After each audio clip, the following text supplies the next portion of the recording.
Mr. Crenshaw. Well, thank you, Mr. Chairman. I might make the observation that today's hearing is being televised, and one thing is irrefutable. When you put members of Congress on television, they tend to talk longer than they do when they're not on television. So I don't know if that's true to the Supreme Court, but we've kind of seen that over the years. Let me just say that I've looked at the numbers, listened to your testimony. The budget requests are certainly reasonable, modest increase.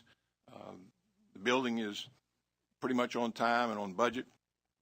You're asking for 12 instead of 24 additional security folks. So I don't have a lot to quarrel with in terms of the budget request. I just have a couple of questions kind of curious about. Number one, how does the court decide who comes here to testify? Is that an opportunity that everyone seeks and that you have done such a good job that you are invited back, or is it because you draw straws and you come up short every time? Well, actually, it's probably a combination. But if you'd bear with me 1 minute, I'd like to just address the question of the increases, the 5% increase that Mr. Schiff asked before, and that is the proposed increase for 2011 for the members of the court is 1.4%. That's the mandatory increase. And for the court personnel, it's 1.4% also.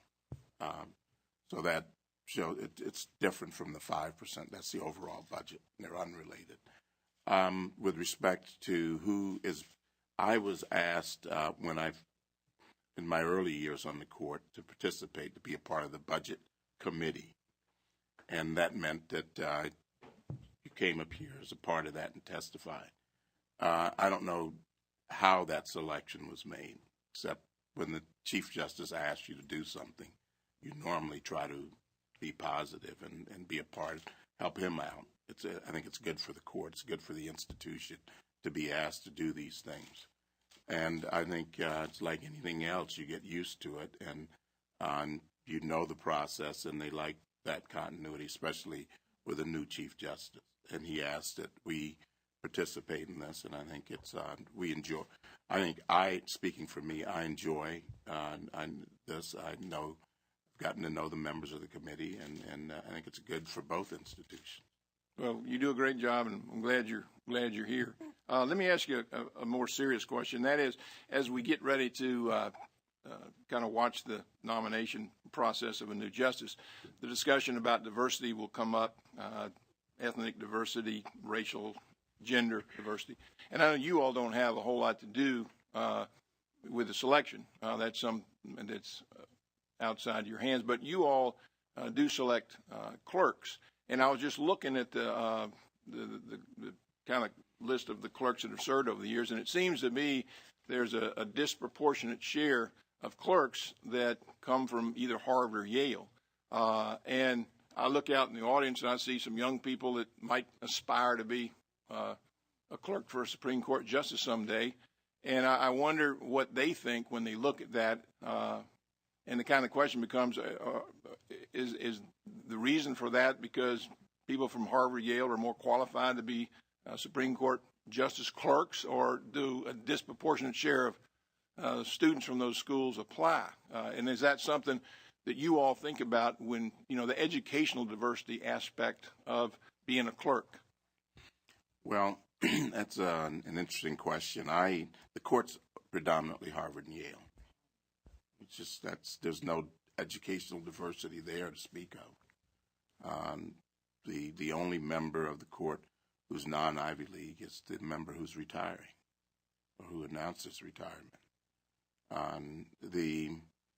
So I don't think that's unusual. You do have a deep pool of excellent candidates from those two schools, from Harvard and Yale. I, for one, think that there are excellent kids all over the country. And I think they're excellent potential nominees to the court all over the country. And I would be concerned about it, but I'm not. I think you have elections for that. That's up to the president. With respect to the selection of the law clerks, I tend to hire from a very broad pool.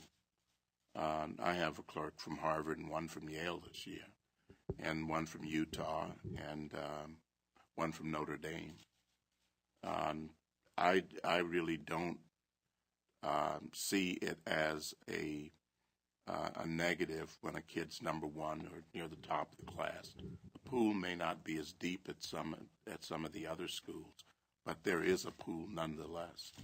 So, but others, it's an individual thing. I hire my own clerks, and I have my own criteria, and I'm certain the other members of the court have theirs. And with that may go their comfort level with moving beyond the Ivy Leagues or too far beyond that.